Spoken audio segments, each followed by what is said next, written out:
Okay, so as I was just saying a few minutes ago, for those of you who have joined since then, I've noticed in the last maybe year or two that posts on social media connected to archaeological sites in Sudan and the Kingdom of Kush always seem to get a very positive response. And this is a subject that's interested me for a long time. My doctoral thesis is on the period of the Egyptian 25th Dynasty, which is a time when Egypt was ruled by kings from Kush. But actually, as that was very much an Egyptological dissertation. It was about ancient Thebes in Egypt during the time of the Kushite kings. What I was interested in was to know to what extent this group of incoming foreigners had an impact in Thebes, and we'll see a little bit of that later on in the talk. But I also have an interest in that group of kings and the place they came from, and their own kingdom in their own territory. That's led me to visit Sudan in the last couple of years, as some of you will know, and I know that some of you who are here today came with me on one or the other of those trips. One person even came on both trips. I certainly had an incredible time, both visits, and I hope everybody in the groups did too. I think they did. There's a huge amount to learn, and if anything, I'm slightly concerned that I might be overreaching myself in trying to cover as much ground as the title suggests, everything you ever needed to know about the Kingdom of Kush. But I'm not going to be able to do that, of course, but I want to just try to set the scene at least and cover the main sort of bases, and importantly to try to talk about Kush. I think this is the important thing, to try to talk about Kush not from an Egyptological perspective, but looking at it as an important kingdom in its own right. So let's get going. There's going to be a lot of maps in this first section, and as I mentioned just a few minutes ago, since I gave this talk for the first time 2 days ago, I've tweaked the presentation a little, and I've actually taken maps out, if you can believe. So bear with me, there's a lot of maps here. I always think it's important to set the scene geographically and chronologically so that we know where we are. So sorry if this is all very obvious, but the two countries we're talking about principally today, of course, are Egypt and Sudan. The two countries dominated by the River Nile, which is a very visible feature, even from goodness knows how many miles up in the satellite. Delta, of course, at the top. Nile snaking down as far as the modern border between Egypt and Sudan, which is here, roughly at the second cataract, and then south of here, upstream, the river has the form of this great S shape from the second cataract, snaking its way down as far as Khartoum, the capital of Sudan, and beyond. We are going to be talking today about the territory, principally, in fact, from the border, the modern border between Egypt and Sudan at the second cataract, down to very roughly Khartoum. It's this area in particular. So Sudan extends southwards beyond this point, but the ancient territory of Kush is this sort of area here, either side of the Nile, and to some extent into the deserts either side as well. The cataracts, by the way, are very important geographical markers. They're very important for us now. We are constantly referring to the cataracts as a way of sort of defining different parts of the region in question, but they were very important for the ancients as well. There are 6 of them, 6 main cataracts, in sequence from north to south. It struck me actually when I was putting this talk together that in itself is something of a sort of Eurocentric or Egyptocentric point of view. It reflects the fact that the cataracts were encountered by people coming from the north and entering Sudan via that way. You see what I mean? If this was a more sort of African-centric perspective, the numbering might be the other way around. Anyway, so the first cataract, roughly speaking, is at Aswan, and this was the ancient frontier of Egypt. Egypt's territory expanded and contracted at various different times, but there was always this frontier at Aswan. That's the sort of stable and enduring marker of the southernmost point of Egypt proper. It's also at Aswan, of course, where the two dams, second of which is the High Dam at Aswan, were built, the first at the very end of the 19th century, and then it was raised a couple of times in the 20th century, the second built in beginning in the 1950s and into the 1960s, creating the huge lake named after the Egyptian president of the time, Lake Nasser, which has now flooded the Nile region, and that's very visible in the satellite image here. And it roughly follows, of course, the course of the river, but it has the effect of making it look as though there's very much more to it than there would have been in ancient times. That lake roughly covers the region from the first to the second cataracts. And then, as you can see, second, third is in what we call the sort of Dongola Reach, fourth here, fifth here, and then sixth just a little way north of Khartoum. And the cataracts, and again, sorry if this is all very obvious, the cataracts are natural barriers in the river formed of very large rocks and islands, which create rapids, and at least at times when the Nile is low, make the river almost impassable. So there is a certain point, quite a long stretch of the river in between the first and second cataracts, which in ancient times was considered to be just about impassable. And as a result, there's a mud paved trackway on the western side of the river, I think, for quite a long stretch, when the ancients traveling in this region would have dragged their boats and supplies overland rather than taking the river route, because it was impassable. And for this reason, the cataracts become, they're difficult if you're trying to get along the river, but they're useful if you're trying to stop people coming along the river. So they tend to attract defensive fortified buildings as well. They're a sort of a useful natural frontier, if you like, between the territories of different groups of people. This is the third cataract, which is in Sudan. You can see the sort of rocky landscape here, but I hope you can also see the river in the distance.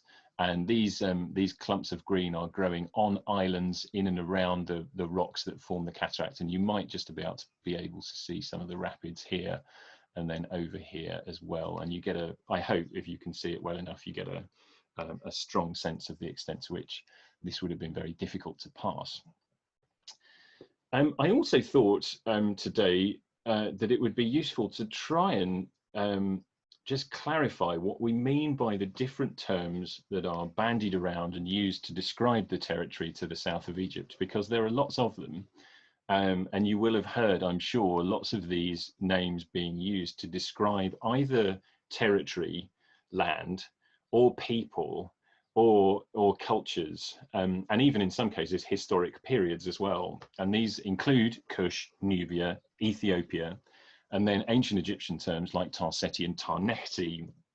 So to try and unpick some of this, Tarseti, which tends to be used as a name for Nubian people in ancient times, or the different groups of people, different from the Egyptians, who inhabited the territory to the south of Aswan.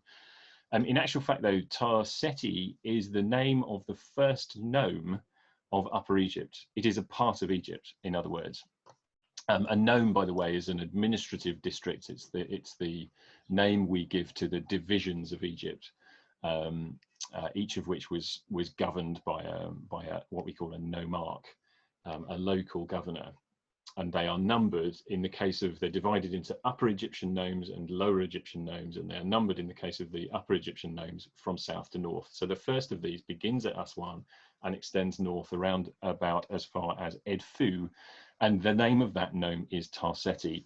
It means the land of the bow, and this idea comes from the fact that the peoples from the south of Egypt and further south were associated with bows and arrows. This is a feature of the sort of identity and the stereotype, anyway, of these people. And this reflects the fact that although this is part of Egypt proper, there was an influence on it exerted by the peoples from the south.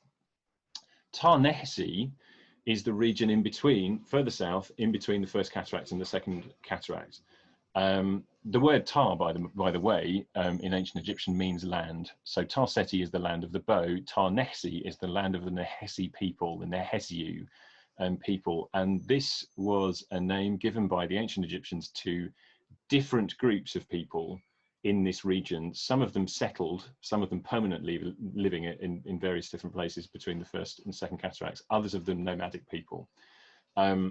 It's something that's quite important to bear in mind, I think, that when we talk about the peoples from the territory south of Egypt, we are not talking about one single homogenous group. So this is quite a key difference between the Egyptian Nile and what you might think of as the Sudanese Nile region, the Sudan. Is that in Egypt, we are generally speaking talking about one people who are unified under one culture, one language, set of religious beliefs, an artistic canon, architectural styles, that kind of thing. And that's very stable for a very long time. That's one of the sort of great features and achievements, if you like, of Egyptian civilization. In the territory that's to the south, the picture is much, much more complicated. So the Kingdom of Kush we're going to be talking about today is the single biggest and largest, most expansive of these groups. But there were lots of other groups involved as well. And because not all of them are settled, it's often quite difficult for us to understand where different people were at different times. And not all of these groups leave a very clear mark in the archaeological record. So at times we might have the names of certain groups from ancient texts without being exactly sure on the ground, as it were, where they were. But the Nehesiu is a name given by the ancient Egyptians to various of these groups in that first and second cataract regions. The name Wawat is given to the same region as well. That seems to have been an indigenous name. So the name that the people living there themselves gave to this part of the world. So Ta-Nehesi and Wawat are essentially the same place. Kush is the name that was given. It's another indigenous name. So the name used by the people of this region, and it refers to the territory southwards or upstream, perhaps better, of the second cataract. Oops. So Kush, which we're going to be talking about today, the Kushite civilization had its base at various times in history. Its territory extended from the second cataract right the way down almost as far as Khartoum at its peak, probably with a bit of intermingling of other different groups of people as well. But the capital cities were in various different places at various different times, principally at Kerma in the very earliest phase, around about the third cataract. In the second great phase at the site of Napata, and that is the period of the Egyptian 25th dynasty. So the 25th dynasty kings were based at Napata and marched into Egypt from there. And we don't exactly know where Napata was. We don't certainly have the remains of the city, but it seems we can infer that it was in the region of the fourth cataract, close to the site of Jebel Barkal, which is the site of the holy mountain in which the god Ammon was thought to dwell, and then also the royal cemeteries of the earliest or of this period of Kushite history at Nuri el Kuru and Jebel Barkal itself. And in the latest phase, the kingdom moved, it's not quite clear when or why, from Napata further south, further upstream to Meroe. So for the final, at the very least 7 or 8 centuries of the Kingdom of Kush, the capital was at Meroe, which you see here on the map too. And of course, these names also are names which are given to not just the place, not just the people, but the historic periods as well. So the sort of Kerma period of Kush is this earliest phase. We sometimes refer to the Kushite period of the 25th dynasty and either side as the Napata period, and finally the phase during which the Kushites had Meroe as their capital city as the Meroitic period.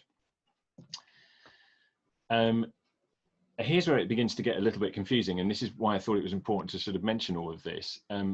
Kush is also used by the Egyptians, also by the Assyrians, also by the Persians, and also in the Bible to refer to everything south of Aswan. So where we might prefer these people to have made a distinction between the groups of people in between the first and second cataracts, the people we know identified themselves as Kushites further south, everything and everybody south of the first cataract for all these other people is Kushite, and Kush, from Kush.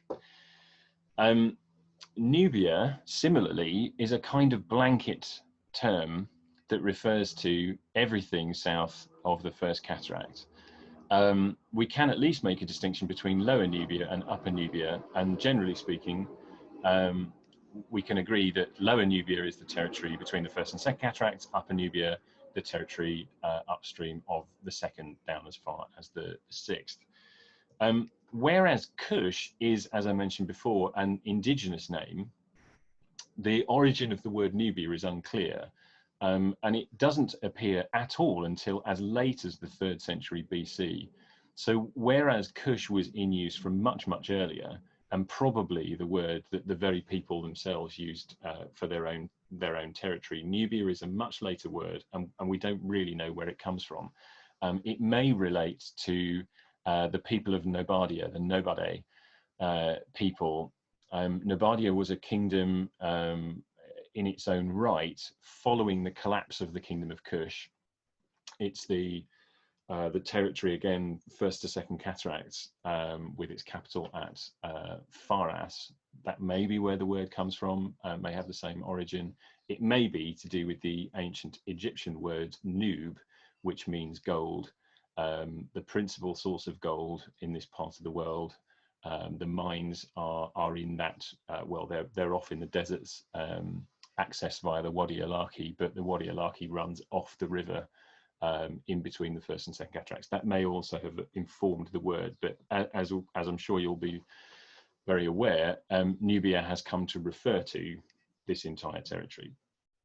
And finally, just to be clear about this, the word Ethiopia also appears in the literature here and there,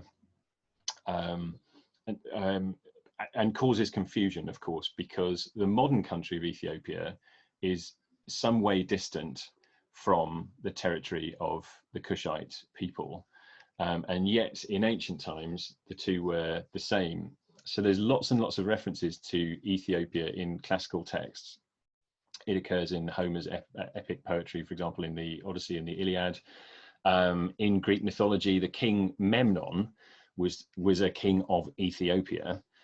Memnon is of course the king that the classical writers thought was depicted by the statues of Amenhotep III at Kom el Hetan, hence the name Colossi of Memnon. It was also believed at the time that statues of Ramesses II, including what we still today call the younger Memnon in the British Museum, were this same Ethiopian king. Not only is that not got any provable basis in historical truth, but again, if it has, we're probably talking about kings we would prefer to call Kushite now. It's also the case that the word Kush, which occurs in the Hebrew Bible, becomes in the Greek form Ethiopia.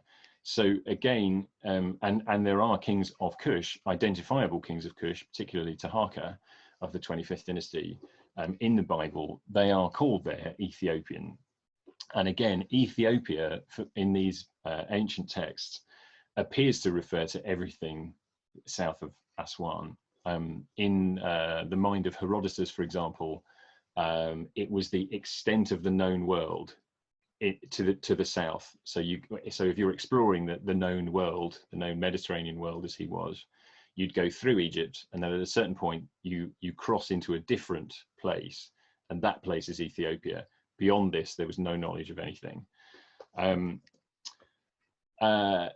The reason that this word comes to be the name of a country in a different place seems to have been that it was used by the people of the Kingdom of Aksum, which is in the northernmost part of the modern country of Ethiopia. And the increase in power of the Kingdom of Aksum is probably one of the reasons for the collapse of the Kingdom of Kush. And these people came to identify themselves as Ethiopians. And it's for that reason that the modern territory, a part of which is Aksum, came to have this modern name. So my dad was saying, we were watching a documentary not very long ago about the civilization of the Kushites, and he got out his History of the Bible book because he remembered the name Tahako, and saw that Tahako was an Ethiopian king, and he said, well, this doesn't make any sense, does it? Because these monuments of Tahako are in Sudan. Ethiopia is a different place. And so I thought, having tried to explain this to Dad, it would be a useful thing maybe to do here. So I hope that's clear. I hope. Anyway, if not, you can always ask me questions at the end. I hope that's clarified things rather than confused them. Chronology-wise, as usual with archaeology, it's difficult to assign absolute dates to individual events, but I hope it's useful to provide this sort of very, very approximate correspondence between the big chunks of Egyptian history and what was going on in Kush at the same time. I've divided the territory into Lower Nubia and Upper Nubia here, but again, please bear in mind things are much more fluid than this chart would suggest. The A group and C group are cultures whose ancient names we don't know. These names, A group and C group, were given to distinct cultures, material cultures, which were identified in the archaeological record by the American archaeologist George Reisner. Without knowing who the people responsible for these ceramics and other things were that he was excavating, without knowing what name they gave themselves, he simply assigned them these letters. There was originally a B group. We now understand the A and B groups not to have been two distinct and separate cultures, but the same thing. The A group seems to have been in existence at the same time as the Egyptian pre-dynastic. It was succeeded by the C group, and the C group obtained in this part of the world at approximately the same time as the city of Kerma, which we now think was probably the precursor to the later kingdoms of Kush. Was around, and indeed there's evidence of C group settlement in Kerma, so again there's quite a lot of fluidity here. Kerma culture begins at approximately the end of the sort of early dynastic, beginning of the Old Kingdom. The peak of Kerma civilization comes in the Second Intermediate Period and into the New Kingdom. We call that the classic Kerma phase. This period is brought to an end in the New Kingdom when the Egyptians invaded Nubia and took it over. So that gap in between Kerma and Kush is essentially the time when the Egyptians invaded and took over. And that's part of the reason why we are much less aware of what was going on in Nubia during that time. It's sort of dominated by Egyptian evidence, but Kerma survived and continued to flourish throughout that time, the city. And it seems, as I say, that it's the precursor to the later Kingdom of Kush, based at Napata. So it may well be that it's exactly the same group of people. There's just a shift in the focus of the capital. We don't, as we'll see, know precisely how and when the Kushite Napatan kingdom came to power, but it is during this time that we get the 25th Dynasty, which comes in at the end of the Egyptian Third Intermediate Period.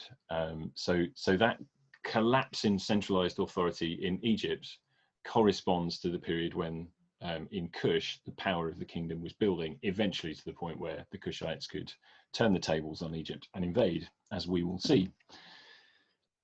So just to set the scene historically from an Egyptological perspective, and as I say, this is what I'd really like to try and get away from, but it's a bit difficult to avoid it entirely. In the Middle Kingdom, the Egyptians took control at least of Lower Nubia. One of their main motivations, it seems, being to take control of resources coming from the region, and particularly gold. And as I mentioned, the gold mines, the main source of gold, is accessible from the Nile Valley via the Wadi Alaki. This is the Wadi Alaki running eastwards here. The gold mines are off in this direction. So for the Egyptians to take control of this stretch of the Nile was very important. If they could do that, they could ensure the flow of gold into Egypt itself. And that was very important for them for lots of reasons, of course. So early on in the Middle Kingdom, in the second reign of the 12th dynasty, Pharaoh Senusret I established a frontier in this place here, Ikur on one side of the river, Kuban on the other side. It's now, of course, underneath the waters of Lake Nasser, these two sites. And here he built fortresses on either side of the river. And this was part of an initial network, a chain of fortresses that would connect this part of the world with Egypt proper. The reason for the location of these fortresses, of course, is that they are at the mouth of the Wadi Alaki. So it's clear that it was the Egyptians' intention to take control of the flow of gold via this route and then north into Egypt. But a little while later, under Senusret III, they decided to increase control, and they extended the frontier downstream as far as Semnakuma, which is right the way down here in the region of the Second Cataract. So at this point, Egyptian territory was extended very considerably. Each one of these brown pins here represents an archaeological site with a Middle Kingdom fortress on it. These were located within signalling distance of one another, so they were meant to be a chain of forts with good communications lines between each of them. And they were intended to allow the Egyptians to completely control this stretch of the river. The largest of these was the fortress at Buhen. They are almost all, by the way, now underneath the floodwaters of Lake Nasser. The exception to this is the fortress of Uronati, which was built on an island on elevated ground, which has managed to escape the flood waters, thankfully. Buhen was recorded as part of the UNESCO rescue campaign by the Egypt Exploration Society in a few seasons at the end of the 1950s and into the 1960s. It was the largest of these forts, built during the Middle Kingdom, occupied at that time, reoccupied in the New Kingdom as well. And it comprises a central squared fort, which you see here, and then a much larger enclosure wall, which isn't really very visible on this map. It actually runs here and then along in a diagonal. And altogether, the larger of the two enclosure walls runs for over a mile in length. So it's a very large fort indeed, with very substantial walls. You get an idea of those from this image in the EES archives. They would have been incredibly imposing structures on the Nile. So for anybody sailing by or anybody just coming within sight of them, the might and power of the Egyptians would have been very clear. The scale of this, the operation to build these monuments, by the way, would have been by a long way the biggest project of the Egyptians at the time, bigger than temple building, but bigger than even than pyramid building. So this is a very, very significant undertaking. What's an interesting thought, I think, is that because in the period immediately following this, Egyptian control of the region diminishes, and the Egyptians eventually withdraw, and that seems to have been in part to do with the rise of Kerma. You'll remember that the second intermediate period, which follows the Middle Kingdom, was corresponds to the peak of Kerma civilization, the classic Kerma phase. And Kerma is not very far south of this region, so the chain of Middle Kingdom forts, particularly the second phase, in this area here. Kerma itself is down here, and we're beginning to appreciate, perhaps now that we understand much better in the last few decades, that Kerma was not simply a sort of Egyptian colony or similar in the middle of nowhere, and really a part of the Egyptian building efforts in the region, but it's part of an indigenous Kushite culture, and a very powerful one at that. We're beginning to see that these forts may not have been an entirely aggressive move intended to assert Egyptian control over here, but in part possibly also a defensive initiative as well, designed to secure Egypt from the Kingdom of Kerma. And in fact, however long they may have been successful in this, the Egyptians, after a certain point, they failed to protect their own borders.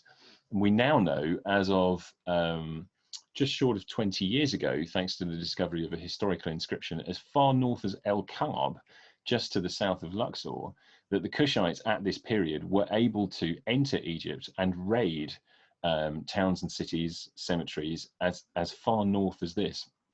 So this is historical inscription, which was discovered by Vivian Davis of the British Museum and published in around 2003, tells the story of Kushite Kerma people raids up here. And there's a beautiful instance of the coming together of text and archaeology, because it was already known that certain Egyptian items were found in high status graves at Kerma. For a long time it was quite difficult to interpret this, and it was even suggested that actually this is evidence that those high status graves are really Egyptian. It seems now that they are not. They are the graves of high status individuals from Kerma, probably kings, and the presence of the Egyptian objects there is probably due to the fact that they were looted by the Kushites from here and brought back as kind of booty, as treasure from the Egyptians. So rather than thinking of these fortresses purely in terms of Egyptian aggression and might, we should also see them perhaps as reflecting the power of the Kingdom of Kerma at this time as well. Nonetheless, once Egypt was reunified after the Second Intermediate Period under the Theban pharaohs of the 17th and then 18th dynasty, Egyptian central authority comes back into play, and the Egyptians set about expanding their territory again. So they exacted their revenge on the Kushites by returning to Nubia and taking control again of the Nile Valley, even further into Kushite territory than they had done previously. A good example of this is to be found at the site of Tombos, which is in the Third Cataract region, already some way further downstream from the previous frontier at Semna and Kuma.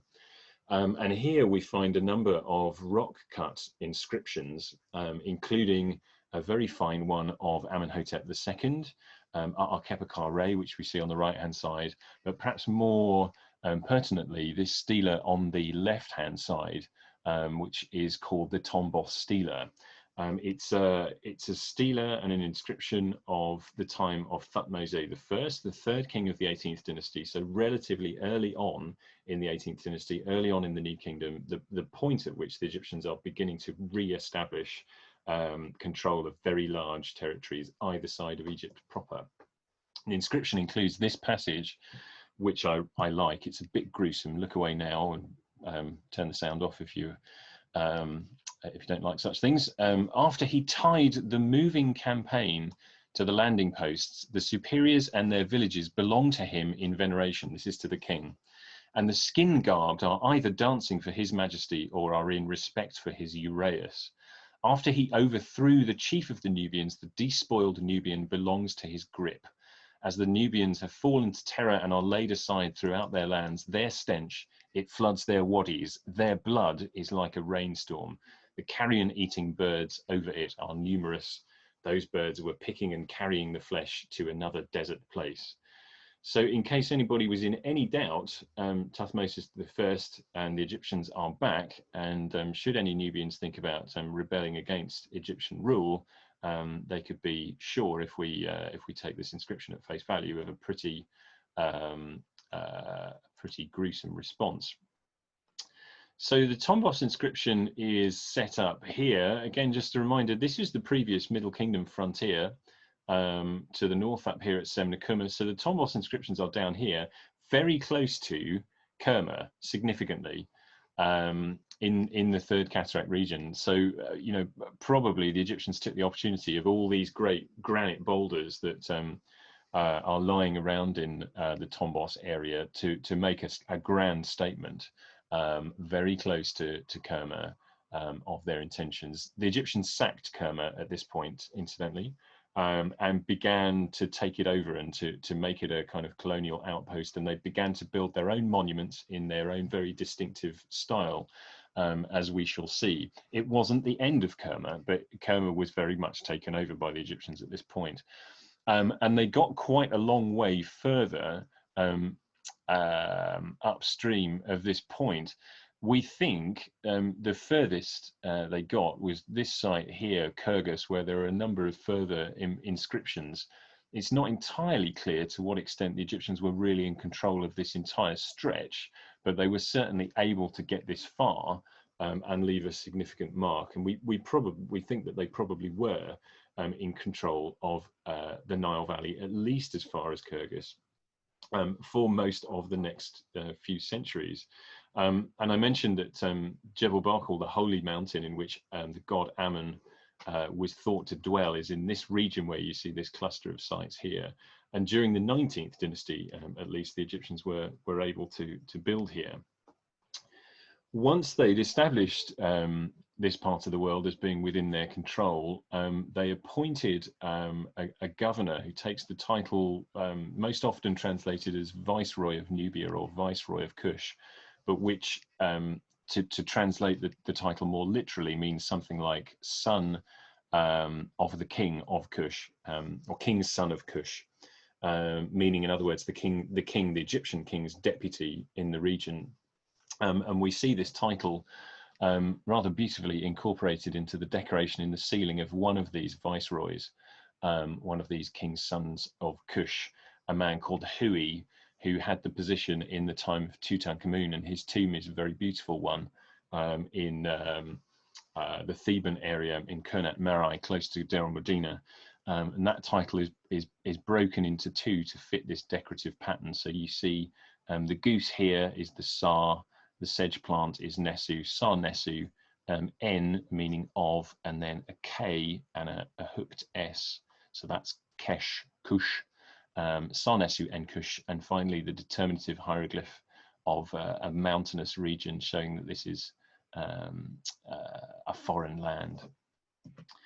And Hui's tomb is decorated with very famous, recognizable scenes of tribute heading from Nubia towards Pharaoh's court. So all of these Nubian people, who are identified as being various different groups of Nubians, including people of Kush, but also Wawat and Miam, which is in the region of the Middle Kingdom fortress of Aniba. They're depicted in various different ways, but commonly with these short hairstyles and wearing a feather as well. And this is part of the stereotypical depiction of people from the south of Egypt, which obtains for a long time and came to be the way that they were represented, not just in Egyptian iconography, but also Assyrian iconography, as we will see. And they're bringing tribute towards Pharaoh of various commodities, but including quite conspicuously gold, which is what's being borne on these trays here. And this little ideogram above is the Egyptian word nub, gold, which, as I mentioned earlier, may be the origin of the word Nubia. So this idea of the people from the south of Egypt bowing down in tribute to Pharaoh, bringing commodities to Pharaoh, being people who are very much beholden to his power and might, is absolutely the way that the Egyptians wanted us to think of the people from these southern lands, including the people of Kush. And it very much seems to have been the way that things were, at least in the New Kingdom, but not so at all times in history. The Egyptians, of course, during the New Kingdom domination of the Nile Valley south of the first cataract, took the opportunity to build temples. So a lot of the Nubian monuments we see are the product of this Egyptian period of domination, including temples at places like Amara West, Soleb, Sedenga, and Sesabi, which are in the second to third cataract regions in the north of the part of the territory the Egyptians took over. But they also, as I mentioned, built as far south as Jebel Barkal. This is the holy mountain, incidentally, that I mentioned.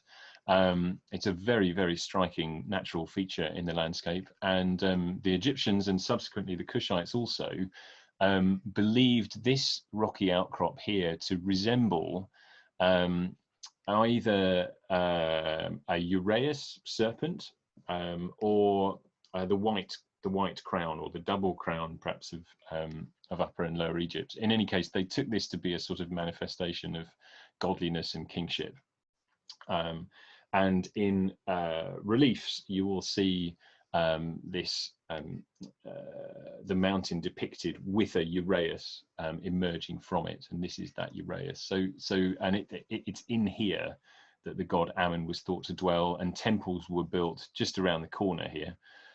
Incidentally, at the foot of the mountain, beginning in the time of Thutmose III, but very significant monuments built particularly in the early Ramesside period by Seti I and Ramesses II. So the Egyptians very much left their mark in this very important place. This is, by the way, just to remind you, this is where Jebel Barkal is on the map, just downstream of the fourth cataract. So looking again at our chronology, as I mentioned, this apparent sort of gap in the history of what's going on in Upper Nubia, the territory of Kush, is filled, as far as our knowledge goes, with Egyptian occupation. But that's not to say that magically everybody during that time became Egyptian and abandoned all their own indigenous cultures and beliefs and language and things like that, and entirely went over to being as Egyptian as possible. It's just that the Egyptian evidence, at least at the moment, dominates our understanding. And that's partly because it's very visible in the record, but it's also partly because far less archaeology of the indigenous people has been done in this region than has been done in Egypt itself. And so with more excavation work and archaeological research in the Middle Nile Valley, we're probably going to begin to improve our understanding of what was really going on for the local people at this time. At the end of this period, as I mentioned, the Egyptians withdrew from Kush at the end of the New Kingdom. The end of the New Kingdom comes about with the collapse of central authority and the split of Egypt itself into two, into essentially north and south. The northern part of the country being controlled by kings, the line of Manetho's 21st Dynasty kings, the south being controlled probably from Thebes, centering on the Temple of Ammon at Karnak, by a group which, a line of individuals who never took the title king. Their principal title was chief priest of Ammon, but they had equivalent authority to the king. So in some senses, we should think about Egypt being split into two separate kingdoms at this point. And with the collapse in central authority, the Egyptian empire ceases to exist in that sense. And it loses control of the territory both into the Near East and also to the south as well. So the Egyptians withdraw, it seems. And there may have been a sporadic attempt to re-establish control, but during the third intermediate period here, there was little to no Egyptian presence, nothing like to the same extent as in the New Kingdom. And this, of course, left the indigenous people, the Kushites, to begin to rebuild and to coalesce around a new kingdom and to grow in power and strength and authority. And these are the origins of the group of kings that would eventually get the Egyptians back by invading Egypt itself. So just to recap, third intermediate period in Egypt comprises the 21st to the 25th dynasties. The 21st is this time of split. The 22nd dynasty begins with a period of reunification. So Egypt came to be ruled by a single pharaoh of Libyan descent, incidentally, Shoshenq I, just to introduce another complicating factor relating to a foreign group.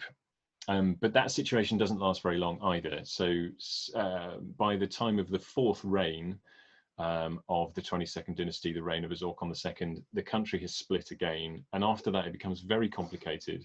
But by the end of the 8th century BC, as I say here, there were numerous kings in Egypt. So by this point, we haven't only got a split between north and south, but Egypt has split into lots of little geographical units.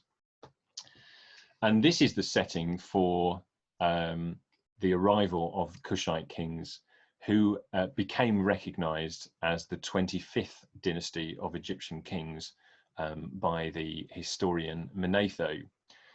So he tells us that the 25th dynasty consisted of 3 Ethiopian kings. Again, somebody writing in Greek using the term Ethiopian to describe a group from the south of Egypt. For Ethiopian, read Kushite here. He gives their names, the names of these 3 kings, as Sabikon, who apparently, taking Bocorus captive, burned him alive and reigned for 8 years, Sebikos and Tarkus.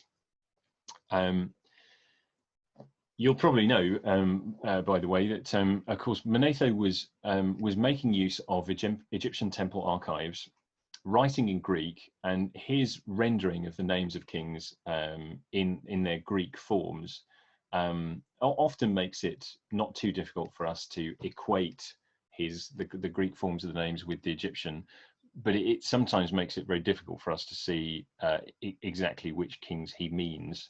But by and large, although you need to take Manetho with a pinch of salt, his lists are quite good. They're often incomplete, and in the details, particularly things like the lengths of individual kings' reigns, he's reasonably accurate. So with this as a starting point, we can assume perhaps that there really were kings with names at least close to Sabikon, Sebikos, and Tarkus.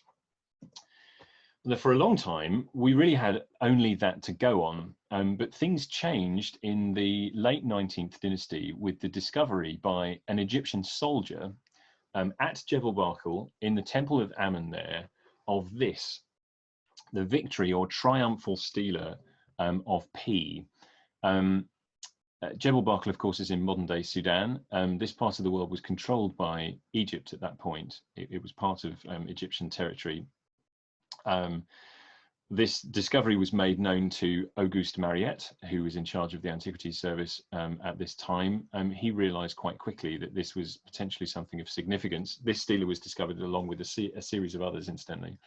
And so Mariette requested that they be taken to the Egyptian Museum, and that is where they remain, most of them, to this day.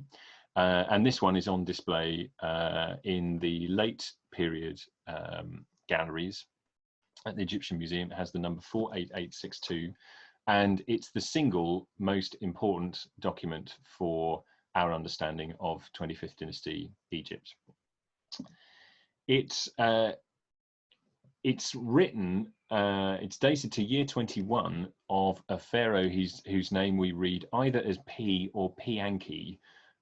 Scholars still can't agree on exactly what the reading of that name should be.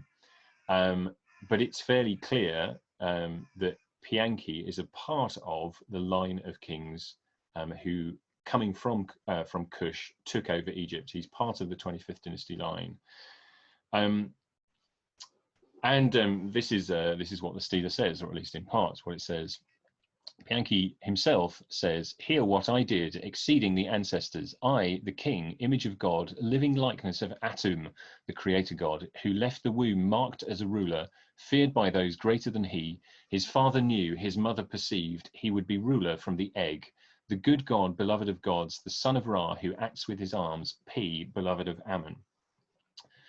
So, if nothing else, we can tell from this this opening and from the general appearance, if nothing else, of the Steeler, that P, although he appears to be a part of this line of Ethiopian Kushite kings, is entirely Egyptianized, in as much as he's writing in the Egyptian language in the hieroglyphic script, and calling himself the living likeness of the Egyptian creator god Atum, the son of Ra, just like any good Egyptian king, P, who is also beloved of Ammon, the Egyptians' principal god. So he's very much an Egyptianized Kushite. Nonetheless, it's clear from the text that he is not Egyptian himself. Incidentally, it's a bit of a shame, but the image of P himself has been hacked away here. So you may just about be able to make out some of the form of Pianki here. His feet and lower legs are still visible. Behind him is the god Ammon. Before him are a group of these local Egyptian rulers. This one here is Nimlot of Hermopolis. Underneath here you see a group of supplicating, bowing down kings, each of whose name is given in a cartouche here. And this scene repeats on the other side of the Steeler as well. So it's from this more than any other source that we understand that Egypt by this point had been divided into a whole series of kingdoms. So this is the situation P faces when he arrives in Egypt. The story begins with this report to Pianki. One came to say to His Majesty, the Chief of the West, the Count and Grandee in Netcher, Tefnak, is in the nome of, text missing, in the nome of Zois, in Hapi, in text missing, in Ain, in Pernub, and in the nome of Memphis. He has conquered the entire West from the coastal marshes to Egyptawi, sailing south with a numerous army with the two lands united behind him. So Tefnak, it is reported to P, has begun to take over the northern part of Egypt and to advance southwards down the Nile Valley. Tefnak is based at Sais, which is here. It would become the capital of Egypt in the succeeding 26th dynasty. It's clearly already an important center of power. So Tefnak would have been one of these local chiefs, not a king himself, but a chief. We can tell that he was probably another of these Libyan descended foreigners who settled in the Delta. But rather than being content to rule only in his own territory, he's begun to take over the country. So he's taken charge of the western part of the Delta and has begun to move southwards, taking in some of these various towns and cities along the way. This was obviously perceived by the Kushites not to be a very good thing. And so P orders his troops, so the text tells us to attack. They engage Tefnak's armies at Heracleopolis. Let's see if I can move backwards. Here we go. So Heracleopolis is here. This is the Fayum region here. Heracleopolis is here. So the Kushites were able to advance as far north as this. This is quite a long way north. We're at the sort of boundary of Upper and Lower Egypt at this point.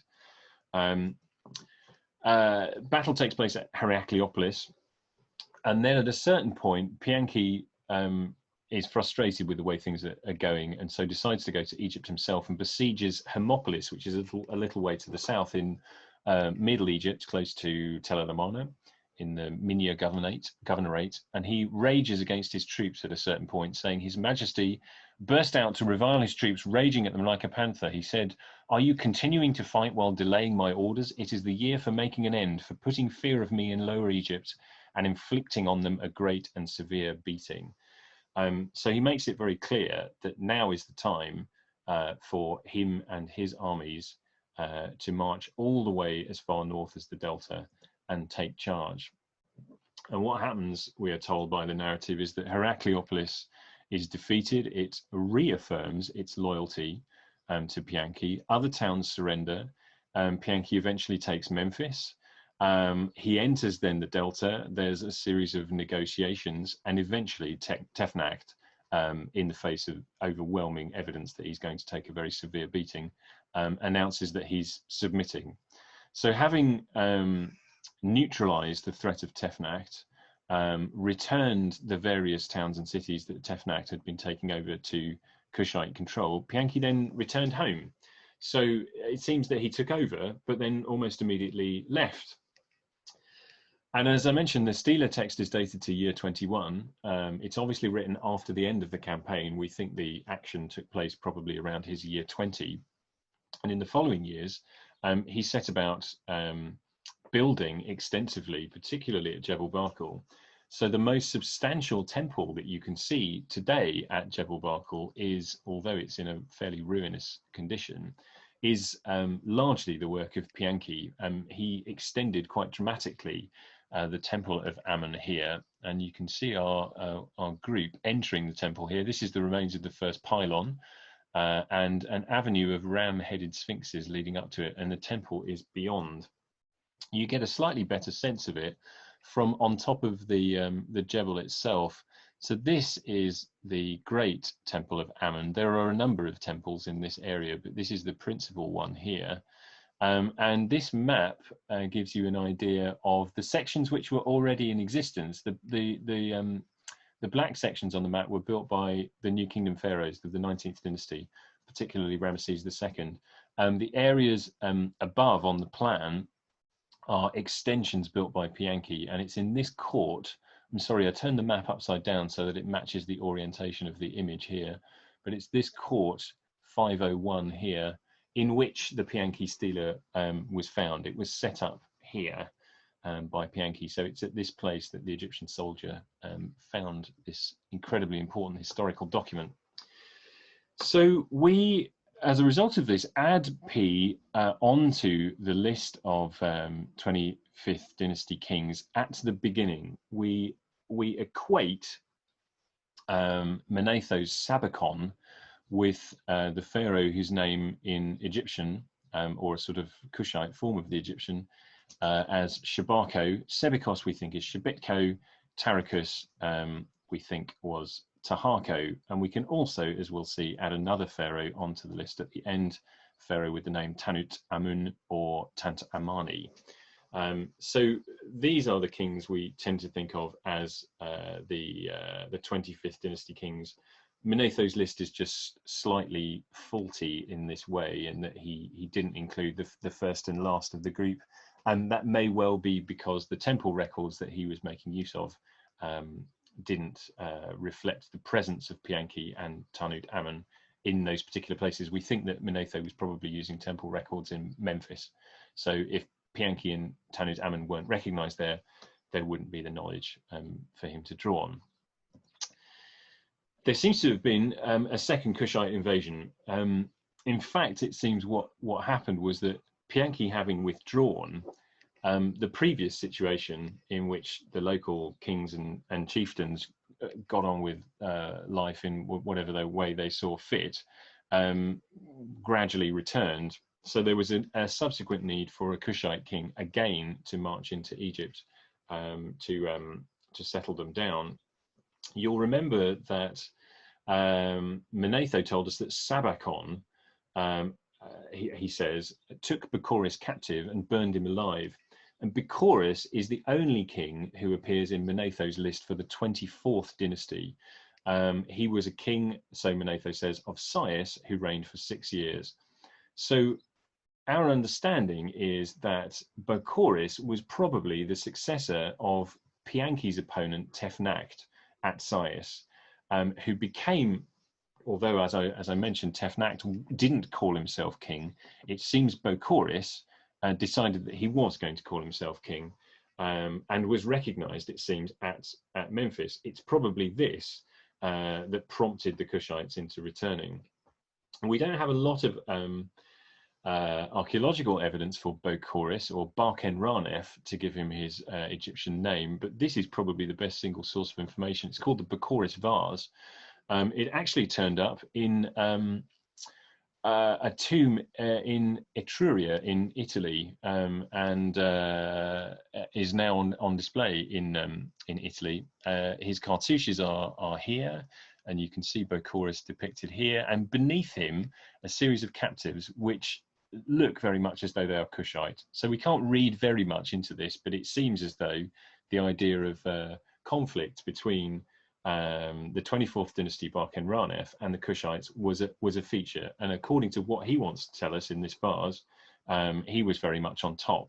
But according to Manetho, if we're to take him at face value, then eventually the Kushites would have the upper hand, Sabakos burning Barken-Ranef alive. Now, actually, we now understand that the sequence of Kushite pharaohs, which we believe to be correct, as of the last few years, has turned out to need a little bit of modification. So for a long time, we thought that Sabakos was Chabarco, as I mentioned, Sebikos is Shevitko, and they followed the Manetho sequence. But actually, we now think that they probably should be reversed. So, in fact, where we previously thought that Chabarco was the predecessor of Shebitko, they should now be reversed. And this has an impact on the dates. And as I mentioned earlier, we're always a little bit hesitant in assigning absolute dates to reigns and historical events. And we can't always marry them up with precise years BC. But in fact, due to various synchronisms, 690 BC, the accession of the fourth king on the list here, Tahako, is taken to be the earliest fixed point in Egyptian history. So working backwards from there, we know that, or we think that Chabarco reigned for about 14 years. So we can work backwards from 690 and put the beginning of his reign in 705. And similarly, we're able to do the same for Shebitko and P, which puts the beginning of the reign of P in about 744, and therefore the date of his invasion of Egypt at about 724, something like that. So Shebitko is known from a number of monuments in Egypt. Piankhi's activities in Egypt seem to be pretty much confined to his invasion as far as our evidence goes. And as I said, he withdrew from Egypt after that. But from the time of Shebitko onwards, it seems the Kushites began to establish themselves in Egypt and developed a building program. So it's from this time onwards that we begin to see Kushite monuments built by Kushites in Egypt, including monuments like this one. This is the temple of, or the chapel rather, of Osiris Hekajet, ruler of eternity, which is at the eastern extent of the Ammon enclosure at Karnak, and is a monument of Shebitko and also the Kushite princesses, the royal princesses, one Libyan, one Kushite, Shepenwepet I and Ammoniadis I, which is a feature of Kushite presence in Egypt, as we shall see. Shebitko was succeeded by Chabarco, a son of an even earlier king, Kashtar, who we'll look at in just a little while. What the Kushites seem to prefer to be doing at this point, particularly in Thebes, was not so much building their own monuments as embellishing pre-existing monuments.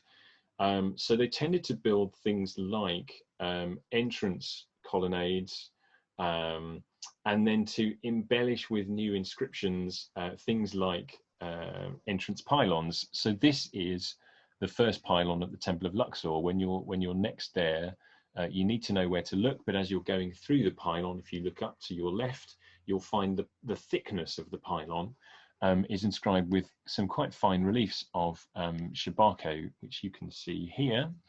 He also built a gateway at the front of the small temple of Ptah in the northern part of the Ammon enclosure, a said festival gateway. And this monument, which some of you may know from the British Museum, it's on display in the sculpture gallery on the ground floor, is called the Chabarco Stone. And this was a copy of an inscription relating to a complicated mythological text, which we call the Memphite theology. It narrates the story of various gods involved in Memphis. It's a bit difficult to see the ancient text because your eye is drawn to these horrible scars in the rock that were put here when it was used as a millstone. But there's a very fine hieroglyphic inscription underneath it, and it seems that this was a text which was previously recorded on a papyrus or leather, something like that, which was falling to pieces. And so Chabarco said that, well, we really ought to create a more durable copy. And so this is what he did. And the important thing here, I think, is that it's another sort of reflection of the Kushites' desire to do the right thing as Egyptian kings, but it also demonstrates very clearly that the Kushites are present in the Egyptian capital city of Memphis by this point. There's no question that by the time of Chabarco, they were established there and therefore effectively recognized throughout the country. Whereas despite what Bianchi tells us in the Steeler about his having conquered everywhere, it seems quite likely that because he withdrew immediately, he never was recognized in Egypt to the same extent. So again, looking at our chronology here, Chabarco was succeeded by Tahako, and in the early part of the reign of Tahako, this is the sort of zenith of Kushite rule in Egypt. Tahako was a son of Bianchi. We know him from a number of monuments in Kush and in Egypt. This image, incidentally, is now in the Ashmolean Museum in Oxford. It comes from a shrine which has been rebuilt entirely in the museum, which comes from Kawa in the region just to the south of the third cataract. Kawa is one of three great centers of the worship of Ammon in Kush, along with Jebel Barkal and another site called Tabo. And so here we see Tahako absolutely in full Egyptian regalia, his name written in a cartouche. He's called the King of Upper and Lower Egypt, the Lord of making things, living forever, wearing the double uraeus, which is quite distinctive to Kushite pharaohs. There are two uraeus cobras here, one wearing the white crown of Upper Egypt, one the red crown of Lower Egypt. He's also wearing this very close-fitting crown, and this is, if not quite unique, then certainly distinctive to the Kushites. So there's a mixture here of Egyptian, but also very distinctively different Kushite elements. Tahako was the greatest of the Kushite builders, and his monuments are particularly visible in Thebes. He built this entrance way to the temple of Ammon-Ra Herakti, who hears prayer. Again, it's at the eastern side of the Ammon enclosure at Karnak.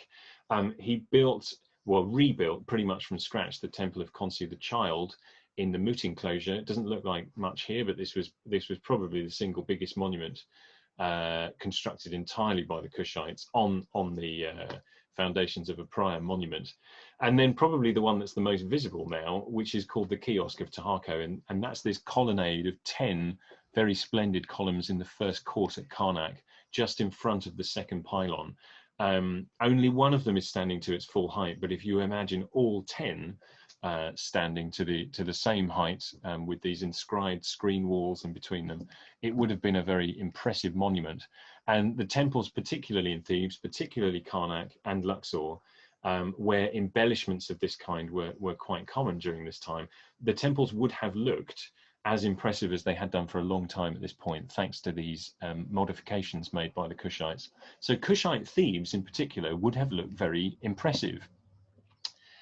Unfortunately for the Kushites, in the second half of Tahako's reign, things begin to unravel, and that is because the situation on a more international stage. The Kushites had taken the opportunity to enter the territory of the Levant, the area now, which is now Israel and into Lebanon along the eastern Mediterranean coast here. And this had come to be controlled by the Assyrian Empire, based over here in modern-day Iraq at the site of Nineveh. And the Assyrians controlled the various kingdoms and states in this area, all of whom delivered tribute, various economic commodities, into the Assyrian court. But with the death of the first of this group of Assyrian emperors, Sargon II, there was a revolt throughout the Egyptian Empire, and the Kushites seem to have taken the opportunity to take some control of at least the southern part of the Levant. And this wasn't very popular with the Assyrians. And there's a period of a couple of decades where Assyrian control wasn't quite what it had been. And there are a series of battles. We don't have a huge amount of information about it. One interesting source is the Bible, in fact, which relates the story of a battle which took place at the site of El Teke. It's in the Levant somewhere. We don't exactly know where, but it took place according to the biblical and Assyrian records in 701.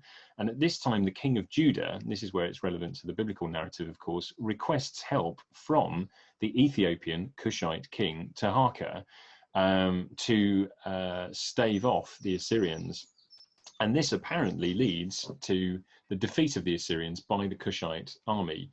And we know from the date that Tahako probably wasn't Kushite king at this point, but he was clearly an important member of the royal family, perhaps already lined up to succeed his predecessor Chabarco. In any case, he was clearly active, and the Kushite army proved itself to be really very powerful in repelling the Assyrians at this point. However, a couple of decades later, the Assyrians began to want to reassert control in the region. And in 679, they took control of the Levant, ridding the Kushites from the region. But it seems that they decided that they really needed to enter Egypt in order to rid the Kushites from the Levant completely. And so they invade Egypt in 673. This wasn't entirely successful, but there's a subsequent invasion under Emperor Esarhaddon in 671. And at this point, Memphis was conquered, Tahako was wounded, his son and brothers were captured alive, and the Assyrians make the local rulers in Egypt, the local towns and cities, into client states of the Assyrian Empire. Some of them are renamed. Governors are either appointed or confirmed. Governors who will be loyal to the Assyrians are confirmed. And these include a Necho, who's based at Sais, presumably a successor of Tefnak and Bokoris, and a couple of other individuals mentioned in the Assyrian records who are identifiable in the Egyptian record, including Montuemhat, incidentally, the great 25th, 26th dynasty official in Thebes. Interestingly, this victory is commemorated in this stela, which is now in the Pergamon Museum in Berlin, which is dominated by an image of the Emperor Esarhaddon. But there are these two rather pathetic-looking, supplicating individuals down here, sort of hanging on to Esarhaddon's garment, the smaller of whom has the features of a Kushite, a close-fitting cap crown and a uraeus here, and we think that this is probably the crown prince who we are told was taken captive and hauled off to Assyria. So this dynamic between the Assyrians and the Kushites is made very graphic and clear in this case. In the succeeding years, there seems to have been a bit of toing and froing, and again, we don't know all the details, but Esarhaddon returned in 669, or at least on his way back to Egypt when he died en route.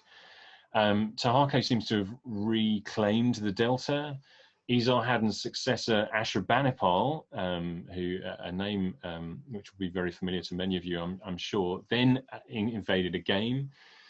Defeated Tahako's armies at a place called Karbanite. Again, we don't know exactly where that was.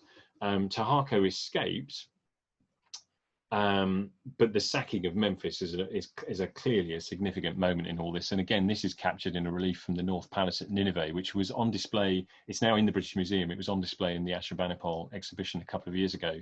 And again, it makes very clear what's going on here. The Assyrians are the victors, wearing these distinctive tall helmets, and their captives, shown bound by their hands and feet here, some of whom have even had their heads lopped off, are clearly Kushites. They're shown with Kushite features, short hairstyle, and again the feathers in their hair. So again, as I mentioned, this iconography of the feather in the hair appears in Egyptian art, but also in Assyrian art. And this toing and froing continues. Necho at a certain point is taken captive, but then released and becomes ruler of Sais and Memphis, presumably having done a deal with the Assyrians. Tahako may have recaptured the country as far as Memphis in 665. That's not entirely clear, but in any case, he died the following year in 664.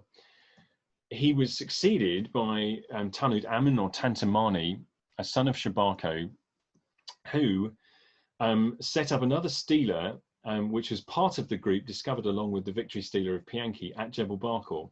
This one also made its way to Egypt, but has been moved from Cairo. It's now in the Nubia Museum in Aswan, and it's called the Dream Steeler of Tanzamani. And it tells us that he had a dream that he was going to become not only the ruler of Kush, but he was going to reconquer Egypt. And so he set about marching into Egypt, restoring temples as he went. And it seems he was successful in retaking Memphis and managed to enter the Delta, but it wasn't very long before the Assyrians returned. They eventually decided that they had to go all the way as far as Thebes, which they hadn't done before. Thebes was sacked, and Tanzamani escaped alive, but fled as far as Kush and would never return. And that really marks the end of 25th Dynasty control in Egypt. So the Kushites had been in charge for something like 75 years in Egypt, possibly longer. And during that time, they left quite a considerable mark. This position of God's wife of Ammon was occupied by initially a Libyan princess, but then a series of Kushite princesses. And during their time as the God's wife of Ammon, the mortal wife of the god Ammon, the institution of the God's wife, temple building program, control of resources, that's agricultural land, quarries, and a whole corps of officials expands very dramatically. And this led to the building of a number of monuments in Thebes in their name, including their tomb chapels. So the Kushite princesses were buried in Thebes here. Those are very visible part of Medinet Habu now. They also built a series of chapels in Karnak, in the area. And a number of tombs in the Theban West Bank were built by officials connected with these Kushite princesses, particularly her chief stewards, Hawa and Ark-Amenru, who built very large tombs in the Asasif area. And so this area, the Asasif, but the Theban necropolis generally, was very much revived during this time. There's a sudden revival in monumental tomb construction. And a number of these individuals were indeed Kushites. It's not.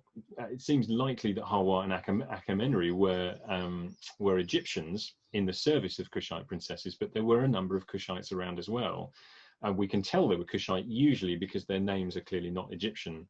So the mayor of the city Karabaskan of TT 391 in the South Asasif, Kar-Ak Ammon, who holds these interesting titles, the true acquaintance of the king, and also ears and eyes of the king, which seems to suggest that he was a kind of very much an envoy of the Kushite pharaohs in Thebes.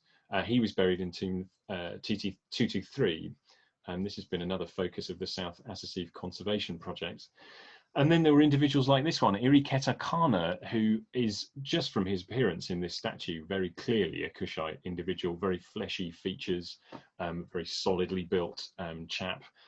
His name is clearly non-Egyptian, it's a Kushite name, and he was a priest of Ammon at Karnak. And there's even an emerging amount of evidence that Kushites were being buried in Thebes with a really interesting mixture of Egyptian and Kushite customs. So this coffin of an individual called Keriru was discovered in the Asasif and appears to depict the individual on an Egyptian-style coffin, but wearing Kushite clothes. So we've got this lovely sort of fusion of people who are, we might say, Egyptianized, but still distinctively something else, distinctively Kushite. And some of the members of the Kushite royal family appear to have remained in Thebes even after the point at which the Kushite kings departed. So Harem-Arket was a son of Chabarco, certainly served under Tanzamani in that brief period when he reasserted control. Even if he himself didn't remain, his son, Harkebi, grandson of Chabarco, was still around, as were Shepenwepet II and Ammonides II, two of these Kushite princesses, who survived into year 9 of Psamtik I, the first king of the 26th dynasty, which established itself in Egypt following the withdrawal of the Kushites a few years later. And this point of transfer of authority in Thebes from the Kushites to the 26th dynasty is marked by the adoption of a new princess, this time a daughter of the new line. Harkebi also crops up on this incredible papyrus. It's called this, sometimes referred to as the Sayite Oracle Papyrus, sometimes the Brooklyn Oracle Papyrus. It dates to year 14 of Psammeticus I, Psamtik I, so we're a long way into the time after the end of Kushite rule and into 26th dynasty rule, and yet Kushites are still present. And the vignette of the papyrus clearly shows Kushite with darker skin here, the first priest of Ammon, chief priest of Ammon, Harkebi, as part of this line of priestly individuals at the temple. So the Kushite legacy endured even though the Kushites withdrew. Now, I mentioned that if it wasn't for the P Steeler, if we were only relying on Manetho's data, we wouldn't necessarily even know that there were kings before Sabikos and Sebikos. But in fact, the P Steeler itself implies that the Kushites had had control of Egypt from prior to Pianki's invasion. He talks about his soldiers entering Thebes and purifying themselves, but makes no mention of them encountering any resistance, any military presence on the part of the enemy, until they go some way north of this point. And it's only at Heracleopolis, a long way north, that they engage the enemy. So was perhaps Egypt as far north as Heracleopolis already in their control? The Sandstone Steeler, which is another monument, this one in the Sudan National Museum in Khartoum, which dates to much earlier in P's reign, we think probably as early as year 3. In this, he says, the one to whom I say you are chief, he becomes chief. The one to whom I say you are not chief, he does not become king. The same applies apparently to kings in Egypt. So it seems as early as this, it was Pianki who was in charge of all these local rulers. And could his authority even, or the Kushites' authority, even go back earlier? If we remember the Nitocris Adoption Steeler, commemorating the beginning of 26th dynasty rule in Egypt, this is marked by the installation of a new princess to become heiress to the god's wife. And the princess is installed by her father, Psamtik I.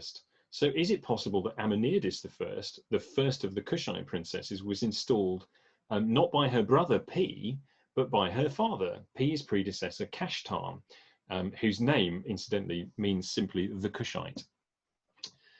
Well, it seems very possible, in fact, that Kashtar, although we don't have the evidence for it, was already himself in charge of at least the southern part of Egypt. And this is where we begin to wonder exactly how far back the line of Kushite kings goes. And El Kuru, the cemetery site that was in use for the 25th dynasty kings, is important here because it's the burial place of Kashtar, Pianki, Shebitko, Chabarco, and Tanzamani. The exception in that line is Tahako, who was buried elsewhere at Nuri, nearby. There are also, however, royal tombs that predate the tombs of Pianki, Kashtar, etc. And these, we assume, are the tombs of earlier kings, and they go back several generations. So this probably allows us to extend the line of Kushite kings back several generations earlier than the kings we know were in charge in Egypt. And it probably also allows us to fill in this gap in the time before the 25th dynasty, before we know for sure the Kushite line begins, and perhaps to fill in the gap in between the Kerma kingdom and the Napata Kushite kingdom. Now, Kerma, as I mentioned, is important in all of this too.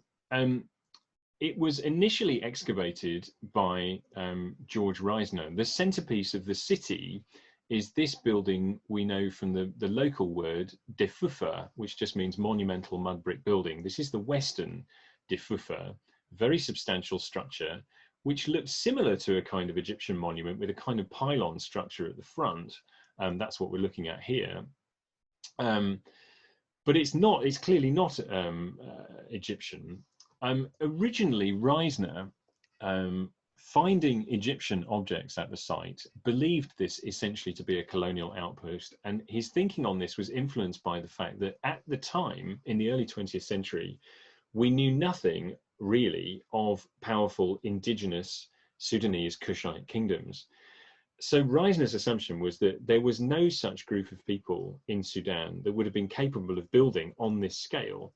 And knowing that there was Egyptian material here, his assumption was that it had to have been Egyptians that built this city. But since the 1960s, a Swiss Egyptologist, Charles Bonnet, Swiss Egyptologist archaeologist, has conducted much more thorough excavations at the site over many decades now, and revealed a whole series of what are clearly not Egyptian buildings, including this apparently royal tomb, circular structure here, which he restores like this, and a whole series of curvilinear circular buildings, which very much clash with the Egyptian style of building. What we're looking at here is some remains from the time of the Egyptian occupation in the 18th dynasty, where we can see very clearly a rectilinear, square Egyptian building built over the top of these earlier curvilinear buildings, which are absolutely not Egyptian. And we now understand, and that contrary to Reisner's interpretation, Kerma is not simply an Egyptian outpost. It is the product of a very powerful, sophisticated, indigenous Sudanese Kushite civilization. And it's from this that we begin to get the idea that actually Kerma may have been the precursor culture to the line, the Kushite kingdom, which eventually became powerful enough to take over Egypt. So it's all part actually of a continuity simply interrupted by the Egyptian occupation in the New Kingdom. We should also remember, of course, that where from an Egyptological perspective, the line of Kushite kings ends with Tanzamani, the last ruler to have an influence over the whole of Egypt. In Kush, Tanzamani continued to rule, and he was succeeded by a very long sequence of rulers going down as far as the 4th century AD. And so I'm sorry, you probably can't see very clearly the names and dates in this list, but I just put it up here in not quite its entirety, but almost, to give you a sense of the full list of these kings. There are very many of them. And as far as being in Kush was concerned, the kingdom was absolutely intact. And the story really from the end of the 25th dynasty down to the collapse of the Kushite kingdom, almost 1,000 years later, or the better part of 1,000 years later, is really one of rivalry between Egypt and Kush, with occasional flashpoints where our evidence allows to see it, where there's a clash between the two. So one of these flashpoints comes fairly early on in this series of centuries, when during the 26th dynasty, presumably as a result of perhaps the Kushites beginning to interfere at the southern boundary of Egypt, Pharaoh Psamtik II invaded in his year 3, 592 BC, and destroyed a series of monuments. He sacked Kerma, in fact. But we know that Kerma and other sites were pretty rapidly rebuilt, in fact. We think that it's at this point when Psamtik II invaded Egypt that Kushite monuments were defaced. So for example, you may remember that on the Pianki Steeler, the image of Pianki is defaced. That probably happened, that Steeler was at Jebel Barkal, that probably happened as a result of Psamtik II's invasion. It's also probably the moment when Kerma was sacked that these statues of the kings immediately leading up to this point were destroyed. And you may know that this cache of statues was discovered by Charles Bonnet at Kerma, or just slightly to the north at the site of Doki Gel, very carefully buried, ceremonially buried, having been smashed, ceremonially buried presumably by the Kushites who were left behind. The last of the king in the sequence is King Aspelta, and his statue is one of those that was destroyed. Incidentally, they've now been restored, They were in my title slide, and they're now on display in the small on-site museum at Kerma, and a very impressive display they make as well. And it's from the fact that Aspelta is the last in the sequence of kings to have had a statue destroyed that we believe that the invasion took place during his reign. So Aspelta comes in just a few reigns after Tanzamani. And by this point, the cemetery of the Kushites had transferred. It was still in the region of Jebel Barkal here, but it had transferred to the site of Nuri. And it's at Nuri that the pyramid tombs of the Kushite kings begin to take on this very distinctive tall shape. So Tahako's pyramid is here. It's the first one at the site of Nuri. His still has the sort of more typical Egyptian squat shape. But Anlamani's, as you can see here, is quite distinctively tall. And Aspelta's pyramid also is beginning to take on this very steep-sided shape here.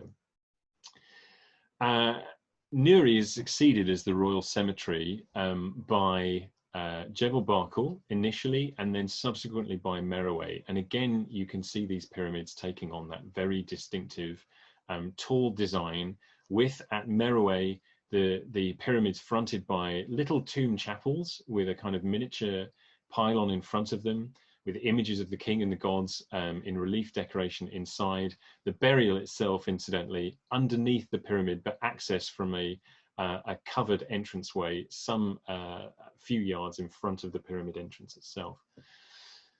I just want to mention a few, I know we're running out of time, I've run out of time really. I just want to mention a few more highlights of the Kushite period after the 25th dynasty. One of these falls in the reign of a king called Aksum.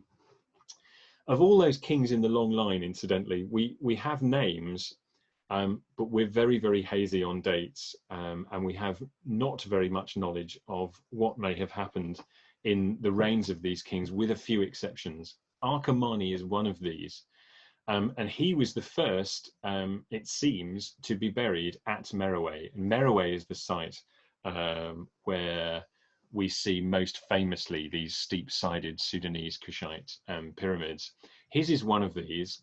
It's part of the southern group of pyramids at Meroe, and it has the number S6. Incidentally, BEG, all these pyramids have a number beginning BEG. This is short for Begrawia, which is the village nearby, which gives its name to these pyramids. But of course, we know it better by the ancient name Meroe. Aksum seems to have been the first to be buried, first of the kings to be buried at Meroe. And we believe that he should be identified with the Ethiopian king Ergomenes, whose story is told in the text of Diodorus Siculus.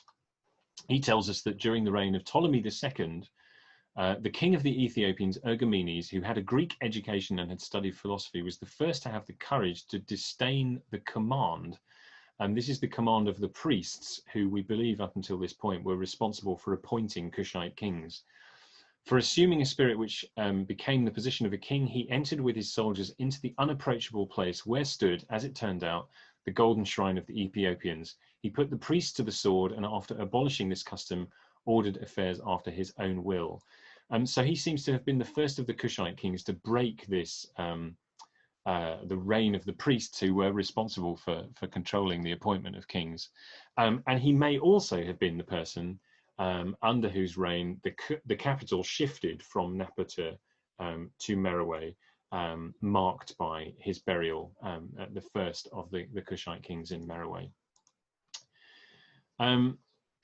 Meroe itself was more or less unexplored until the beginning of the 20th century, when the British excavator John Garstang began excavating the city, which is here.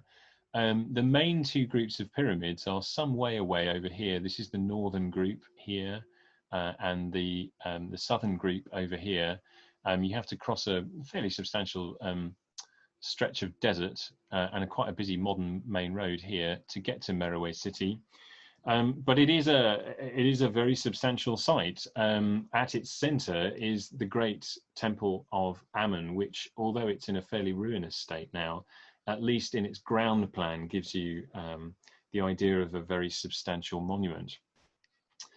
Other temples elsewhere have fared slightly better and been rebuilt. And another good example of this is the Lion Temple built by Tanzamani, another king, this time of the mid to late 3rd century BC.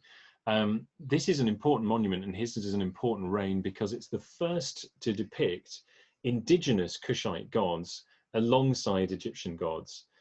So the principal deity of the Kushites up to this point was the Egyptian god Ammon. And Ammon is present here, but behind in the sequence, the lion-headed god Aspelta. And he becomes just as important in the Kushite mindset, or perhaps had been prior to this point, but it's only at this point that Aspelta and also the other gods Subimeka and Arsanuphis begin to make an appearance in the iconography. And one last feature I just want to draw attention to, which makes the Kushite kingdom very distinctive from the Egyptian kingdom, is the importance of the queens, kandakes, alongside the kings. And you can see here what superficially is a familiar looking temple pylon with a gateway with a frieze of rearing cobras in the center of it, and smiting monarch either side. But in this case, rather than it being a repeating scene of a king, we've got the king on this side, Tanzamani, but on the other side, a distinctively solidly built queen, Amanitore, on the other side. And Amanitore, as Kandake, wielded, it seems, as much power as her husband, the king, Tanzamani. And there are a number of these Kandakes who are well known from classical texts, one of whom, Amani-Renas, even invaded Egypt in 25 BC. And we believe that the famous, I'm sorry, I don't have an image of it, but the famous bronze head of Augustus, which is now in the British Museum and was discovered at Meroe, was probably looted from Roman Egypt by Amani-Renas during her invasion of the country. So although I haven't gone into very much detail about this, and I'm sorry about this, there's just too much to cram into the talk, for the remaining centuries of Kushite rule, and as I say, we're talking about nearly 1,000 years during which the Kingdom of Kush had control of its own territory. Egypt was, was independent, but Kush was also independent, with the territory in between the first and second cataracts in particular as a kind of contested frontier region. And each of them at various points engaged the other at various different places in the Nile, but their power seems to have been equivalent. So just to sum up, and again, sorry to have overrun, I always do this, folks, I'm sorry. If there's a few sort of takeaways from this talk, and it's been a real whistle-stop tour through 3 millennia of Kushite history. Kush is the territory, it's also the people, and it's also the distinctive culture of the region to the south of Egypt. And these people, particularly in the period of the New Kingdom and beyond, were Egyptianized, but nonetheless retained their own distinctive culture in terms of material goods, architecture, art, language, religious beliefs, a system of government, burial customs. And we see that fusion, but we also see clearly both distinctive elements, Egyptian and Kushite, very clearly in Kush, but also in Egypt, even in that brief period of less than a century when the Kushites were in charge. You can identify clearly distinctive Kushite features in royal monuments, but also, as we saw in the burial practices of the Kushite people who lived and died and were buried in places like Thebes. So Kush was conquered by Egypt, of course, at times, particularly in the New Kingdom, but it was also the conqueror of Egypt. So there's very much a sort of two-way dynamic. And for the majority of the history we're talking about, the two kingdoms were independent, but with exchanges here and there, sometimes antagonistic, sometimes involving military force and the sacking of cities. But there was probably an awful lot more exchange of various commodities, goods, but also people going backwards and forwards, and therefore customs, practices, ideas. All of this was probably going on to a much greater extent than the evidence we have at the moment allows us to see. And as more and more archaeology goes on, particularly in Sudan, in the Sudanese Nile Valley, we're going, I think, to see that exchange. but also this great independent, powerful state of Kush coming more and more to our attention. So there we go. That's all I have for you. As I say, whistle stop tour. I hope there's been something of interest here for you. I hope there's been something new for you here as well. I should have said at the start, and I didn't, but I'm sure most of you know how this works now. If you've got questions, please pop them into the Q&A box here. I see there are a few already.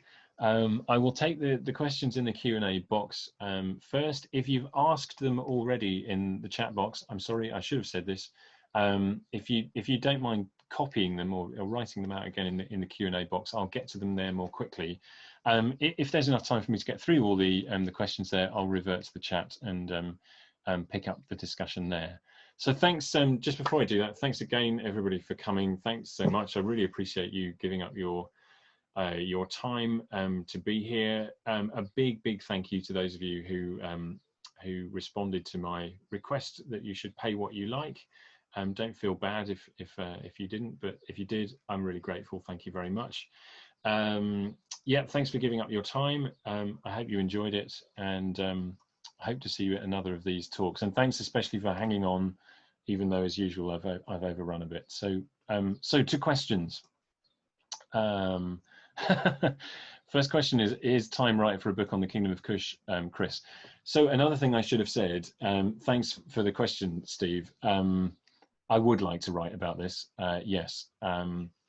One of the things I think that means that we know less about Kush than we know about Egypt is that popular books, TV programs, exhibitions, etc., tend to be people who are responsible for those things tend to be risk averse, and they like to do things that are popular. That's why TV programs so often go back to the same subjects like Tutankhamun and Cleopatra and pyramids and things like that. And less well-known parts of the archaeology and history of North Africa are less well represented. They're considered to be more of a risk.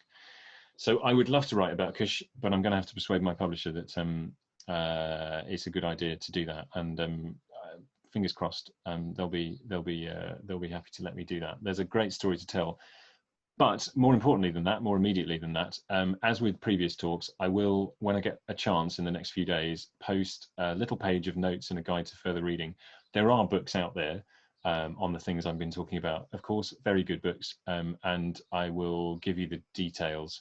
Off the top of my head, the three that I have in mind are Derek Wellesby's book on the Kingdom of Kush, Robert Morcott's book, Black Pharaohs, and a book by Charles Bonnet, which mostly focuses on Kerma, but also discusses various other aspects of Kushite kingdoms. That's called Black Kingdoms on the Nile. I'll post the details of those to the page of notes. So I do hope to be able to write something about this myself in the future, but there are already some very good books out there. But thanks for the question, nonetheless. Nadia Taha says, when you say Egyptians, you refer to Kemet? No, because I think they use the Egyptian term as no historical background.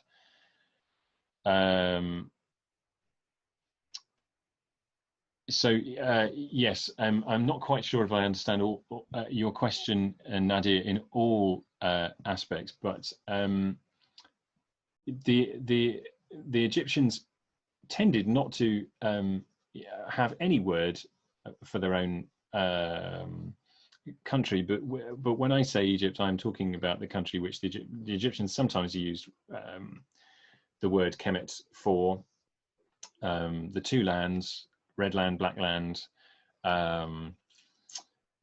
This is the territory from the Mediterranean, the Nile Delta, and the Nile Valley as far as Aswan, and it's the culture of hieroglyphs, Osiris, Isis, Ammon, Horus, etc., etc. And the Kingdom of Kush is separate and distinct. And we'd probably have to go back to the start of the talk for me to explain this in all the detail. But yes, I am talking about two different kingdoms. I hope that's an answer to your question, but I'm not sure I understand exactly what you mean. Forgive me. Do feel free to rephrase your question if I'm not answering it properly. Arthur says, are the scenes depicting foreigners shown in the Hui's tomb somewhat satirical in nature, playing the Egyptian stereotypes? I was thinking particularly of the chariot drawn by oxen. Yeah, I think there is a bit of stereotyping going on in that, Arthur. Yes. Yes, we have to bear in mind that the Egyptians had Egyptian art is bound by conventions, and so there were stereotypical ways of depicting people from the south. But you know, actually the scenes in Hui, or rather the texts that accompany them, are quite careful in using distinct labels for different groups. So Kush, Miam, Wawat, you know, those are all in play in Hui, and that gives us the sense that there was an effort to show that there were distinct peoples, and from one character in the scene to the next, there are subtle differences in the way they're depicted, but the intention on the part of the Egyptians and the artists was to display them as inferior, to show them as inferior. So yes, in their attitude and in some aspects of the iconography, I'm sure that's at play. Yes, and we could draw on lots of inscriptions and other images of Nubians, Kushites, Nubians of various kinds in Egyptian art, which show them in situation in which they're very much dominated by the Egyptians.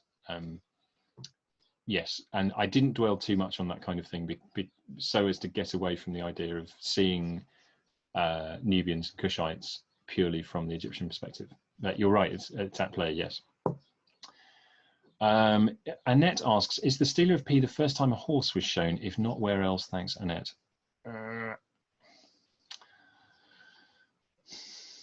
No, Annette, no. The earliest would be scenes of chariotry from the late Second Intermediate period onwards. Horses were introduced into Egypt by the Hyksos, we think. So I'm not sure I could tell you exactly what's thought to be the very earliest, but certainly by the late Second Intermediate period, 17th dynasty, we've got images of horses and in part of chariotry scenes. The Kushites, though, it's worth saying, the Kushites were very, very attached to their horses, and that is a distinctive feature of Kushite kings. So in the case of Pianki, there are numerous references to horses in the text. Pianki was buried with his favorite horses. They were interred in a separate burial a short way away from his tomb at El Kuru, and the same goes for a number of other kings in that sequence. And that idea of burying horses endured for a very long time. So this is a bit outside the scope of this talk, but Brian Emery in the, what would it have been, 1920s or 30s, discovered, excavated for the first time a group of tumulus burials at the sites of Balana and Kustul in the lower Nubia region. These are X-group tombs, so they post-date the Kingdom of Kush, but he found some very fabulous grave goods in there, including some, I think, silver, they're horses' accoutrements. I don't know much about horses, I'm afraid, but decorative, the equivalent of sort of jewelry for horses, was found buried in these tombs, and those have been restored, and they're on display in the Nubian Museum in Aswan. You may have seen them there. So that idea of horses being highly prized and forming a part of the burial of kings in Nubia is certainly in place as early as the time of Pianki, and certainly lasted down until the X-group culture in the, I think we're talking about sort of 4th century AD. So for a very long time, they were very important. And Trent says, for horses, see the PhD thesis by Dr. Susan Turner named The Horse in New Kingdom Egypt. Yes, excellent. That seems like a good source. On the Bocoris vase in the last photo of the top register is Horus, Bocoris, and a third god. Which god is this? Thanks, Annette. Oh, yikes. Annette, can we take that question offline? I'm going to have to go and check. Good question. I don't know off the top of my head. Thank you. Oh, yikes. Sorry. Linda asks, do we know whether Kushite kings or their offspring married Egyptian princes when they took power? Certainly we know that there was intermarrying between Egyptians and Kushites during the 25th dynasty. Off the top of my head, most of the Kushite kings, I think, married women we believe to be ethnic Kushites. The other way round, however, there's an amount of evidence for powerful Egyptian officials taking Kushite when maybe not members of the royal family, but ethnic Kushite women as wives. So Montuemhart is a good example of that. He had a wife called Ujarenes, who was Kushite. It seems as though part of the Kushite means of keeping control of somewhere like Thebes was via marriage alliances. Yes, so it certainly was happening. As I say, though, I think I'm right in saying that the wives of kings were all Kushite. I should also emphasize, though, it's quite difficult for us to tell sometimes whether individuals are Egyptian or Kushite at times like this. We assume if an individual has a Kushite name, then they are Kushite. But it's quite likely that some Kushites in Egypt took Egyptian names and are therefore almost invisible to us unless they were, for example, buried with something which betrays Kushite identity. But we're a bit blind to that. It's not always easy for us to tell. So and that could have worked the other way. It's possible that Kushite kings could have taken Egyptian wives and given them Kushite names, in theory, I think. Thank you, Linda, for that question. Curtis says, hi, Chris. Hi, Curtis, and thanks for coming again. If you could speak to any Nubian or Kushite king, who would that be and what about? Well, assuming that as part of this magical arrangement, we're going to be able to understand each other. So either Kushite king speaks English or some other language that I can get by in, or I'm able to speak Kushite. I'd speak to, what a good question. I'd speak to Akamani and ask him if he really was the same person as Ergomenes and what his view of a Ptolemaic education was, if he was, and to what extent he benefited from a Greek education, as the Diodorus Siculus tells us. And yeah, and I suppose I'd also ask him if he really was the king who made the move to Meroe, and if so, why? And is he happy in Meroe? I'm not sure that's a good answer, but thanks for the question.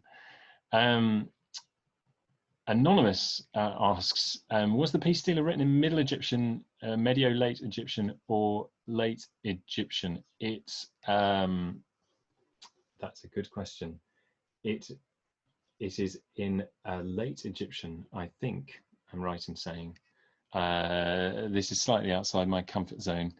I think Late Egyptian, but I will check. And I will make a reference to the translation that's in Lichtime. I will also, if I can remember, refer you to Nicolas Grim. The editio princeps of the text is Nicolas Grimal's work, which the title is in French, La Stèle triomphale de Pianchi, published in about 1981 by the French Institute in Cairo. Yes, that would be the place for the linguistic elements of the text, I think. Yeah. Jim asks, what was the economy of Kush based on? Herodotus famously described Egypt as the gift of the Nile. Is Kush the same? Jim, to a certain extent, yes. The commodities that the Kushites would have had easier access to would have included things like gold, also potentially ivory, which are things that the Egyptians prized and would have given the Egyptians reasons to partly to take control of Nubia. They would also have had an agricultural economy, yes. So somebody was asking me not long ago whether Meroe would have been set into a very sort of lush green landscape as it appears to be today. It was as Napata was, as Kerma was, on the banks of the Nile. So in an area that would have been agriculturally productive. So in that sense, yes. Although the Middle Nile region is not as productive as the Egyptian Nile Valley, it's still able to support large and settled populations.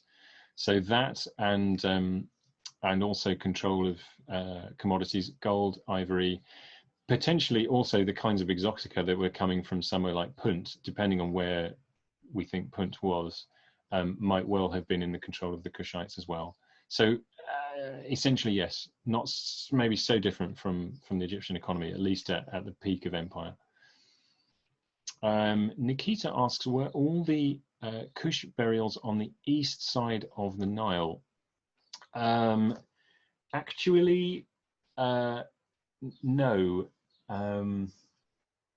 No, they weren't. And let's not forget that in that great bend of the Nile, the river's not running north-south, so there's not an east-west bend to the same extent.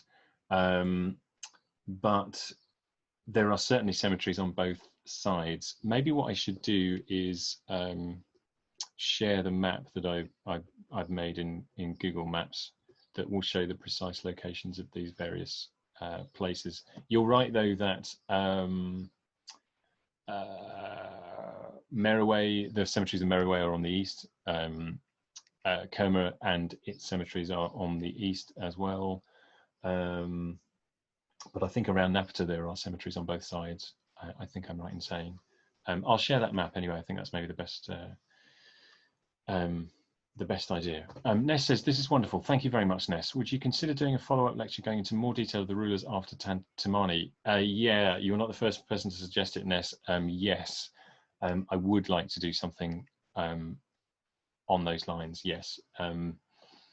Yes, I'm going to be a bit caught up with Imhotep and Tutankhamun and Cleopatra actually for the next few weeks, but I do hope to get back to this. So yes, I'll bear that in mind. Thanks. Mohammed says, if you could say headline something about the ultimate collapse and disappearance of Kush. Yeah, very briefly, Mohammed, in the hope that this isn't too brief.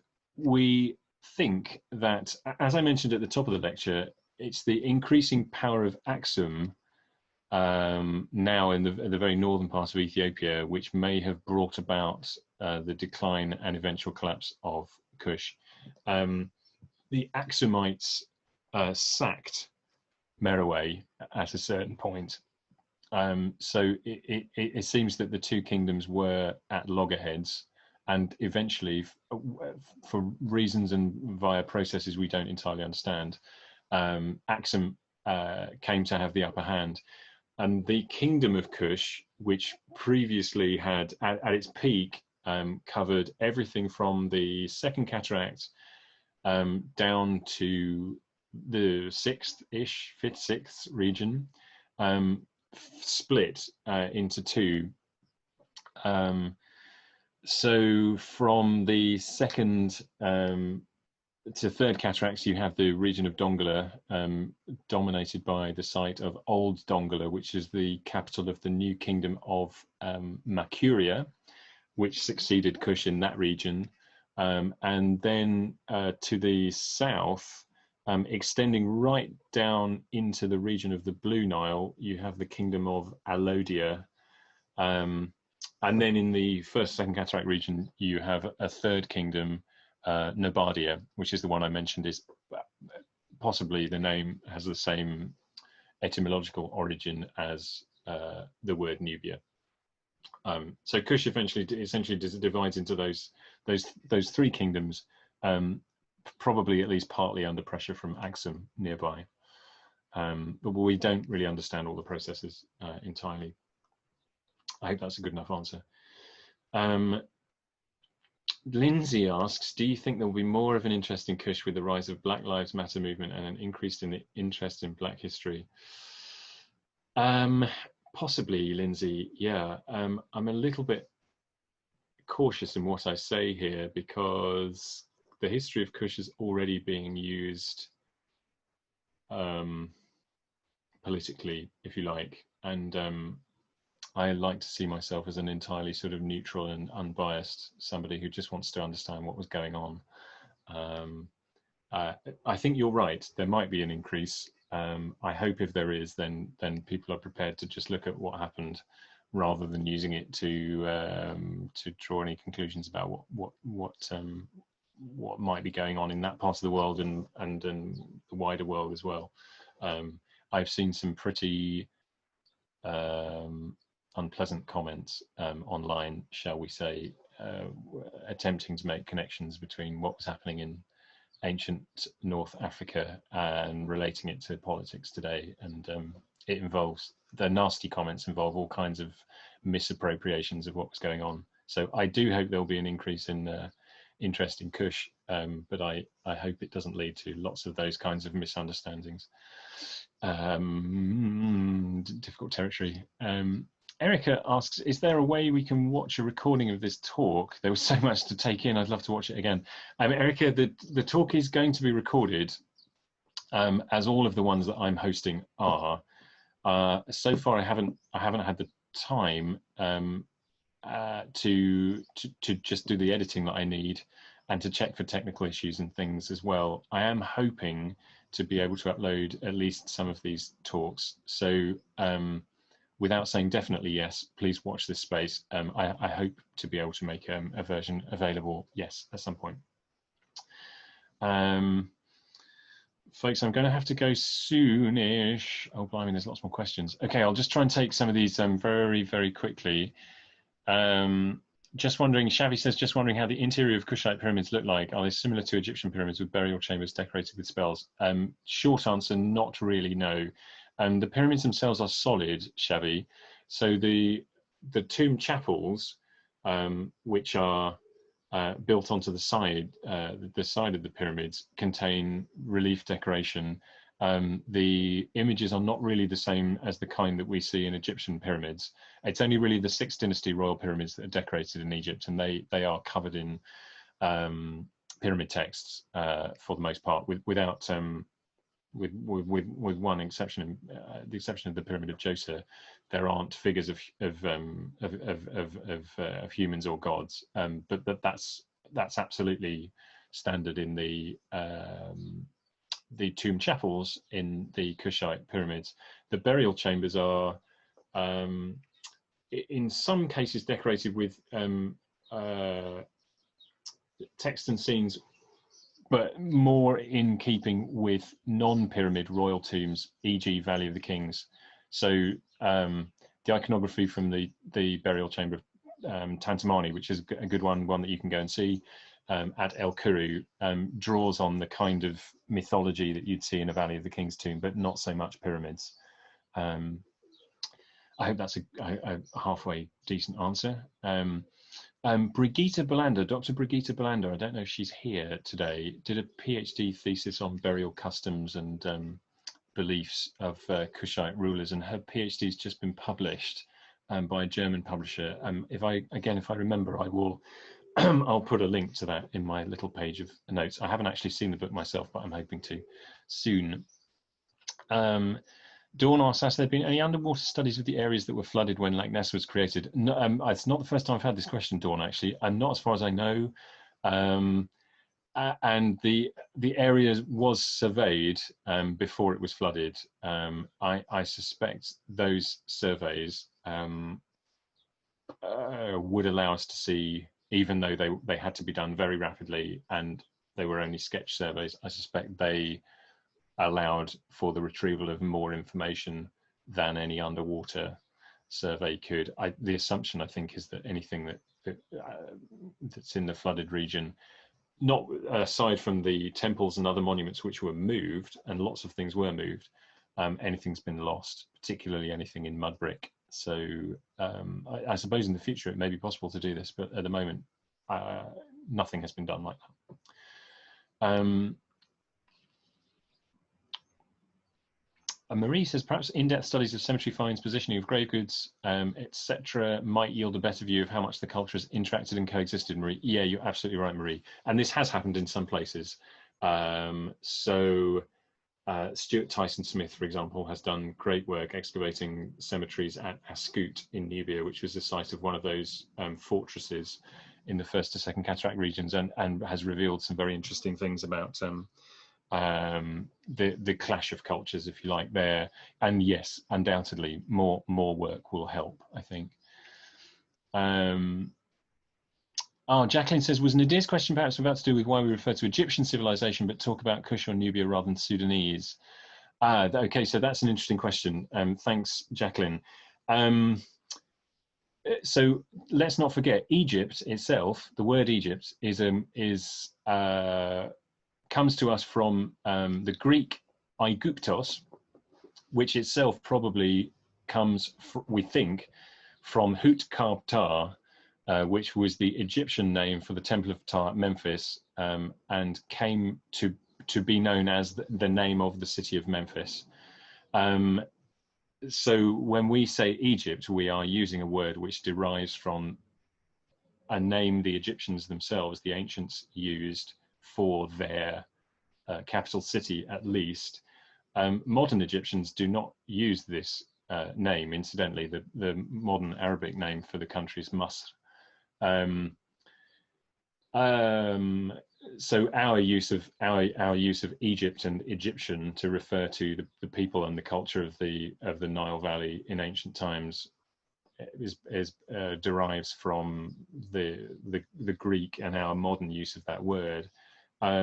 Sudan is the Arabs' name, I think I'm right in saying, for the country of the dark-faced people, the burnt-faced people. So that's like Masr is the Arab name. Whether or not there's a right or wrong in which of these things we use or not, I'm not sure. There are people that prefer to use Kemet for ancient Egypt, but as I mentioned, I'm always slightly suspicious of this, partly because it doesn't crop up that much in ancient texts from Egypt. They tended not, a little bit like the British of the British Empire tended not to say the British. So the Football Association is not the British Football Association; it's just the Football Association, because at that time those people tended to regard Britain as the centre of the universe. So we didn't need to say which country we were. Our stamps don't have the name of the country on them for the same reason. For the same reason, the Egyptians tended not to refer to themselves by the name of the country. They just said us, or the gods, the king. But maybe it would be better to use Kemet and Kush. Part of the problem here, of course, is that those conventions have just got stuck in the literature now. The same is true with lots of other words, which are sort of misappropriations of historic or ancient terms. So yes, maybe there are some biases in there that are a bit unhappy, but we are to a certain extent stuck with the terminology that's in use. That's why I spent 10 or 15 minutes at the start of the talk trying to explain the differences between Nubia and Kush and Ethiopia, because at least if we understand it, then we can begin to move beyond those biases. But I hope that's some kind of answer to the question. It's a very tricky subject anyway. Folks, I am going to take the last question here, and then I think I'm going to have to go. Stephen asks, are any names known of the rulers of Kush prior to Alara? No, is the answer, Stephen. So I'm sorry I had to skip over this so quickly, but Alara's name and Kashtar's name crop up in Kashtar's name, at least in one case, and an inscription of his own. Alara's name crops up in later inscriptions. We don't know the names of the rulers prior to that point, but we do have all of these tombs which are at El Kuru, which suggest that Alara, Kashtar, Pianki, etc. were the successors of earlier kings. Part of the problem, of course, here is that our knowledge of the language, the indigenous language of the Kushites, is very sketchy, and they weren't using their own script until much later. So the texts that we have from the period of the 25th dynasty are written in the Egyptian language and script. So there comes a certain point where Kushites decide to adopt Egyptian language and script for monumental inscriptions. We assume they had their own language still, but they just didn't write it down. And that's not uncommon. There are lots of cultures in that part of the world, south and west of Egypt in particular, which were non-literate cultures in that way. So we assume they had their own language, they just weren't writing things down. So that's why we're to some extent in the dark about who the A group were, the C group, the X group, and otherwise dependent on more literate cultures, particularly Egypt, for our information about names and that sort of thing. So that's also, by extension, stopping us to some extent from getting to know Kush a bit better than we do. So, folks, I'm going to have to go. So just to finish off, thanks so much. I'm sorry I overran. I'm sorry I didn't have more time to take your questions. I'm sorry to those of you whose questions I didn't get to.